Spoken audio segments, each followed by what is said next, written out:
அஸ்ஸலாமு அலைக்கும். Hi friends, இன்றைக்கி காலையில் எந்திரிக்கும் போதே கொஞ்சம் மந்தமாகவே இருந்தது. சோம்பேறித்தனமாக வேலை செய்யணுமா அப்படின்ற மாதிரி. நேற்றே நான் பிளான் பண்ணியிருந்தேன் இட்லி ஊற்றி தக்காளி கடையல் செய்யணுன்ட்டு.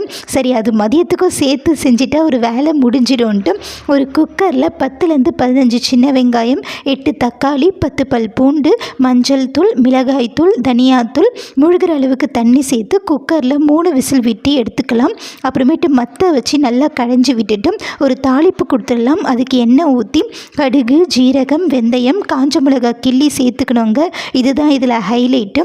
நல்லா கொதி வந்த பின்னாடி ஆஃப் பண்ணிவிடுங்க. இப்போ இட்லியில் நல்லா தண்ணி மாதிரி அந்த தக்காளி கடையில் முக்கி சாப்பிட்றதுக்கு சூப்பராக இருக்கும். சாப்பிட்டு முடிச்சுட்டு கொஞ்சம் க்ளீனிங் வேலையெல்லாம் பார்த்தேங்க. அப்புறமேட்டு மதியத்துக்கு ரைஸ் வச்சு கீரை பொரியல், தக்காளி கடையல். எனக்கு பார்த்திங்கன்னா ரைஸில் இந்த சுட சுட இந்த கீரை பொரியலை போட்டு சாப்பிட்றது ரொம்ப பிடிக்கும். உங்களுக்கு பிடிக்குமா? கமெண்ட் பண்ணுங்கள்.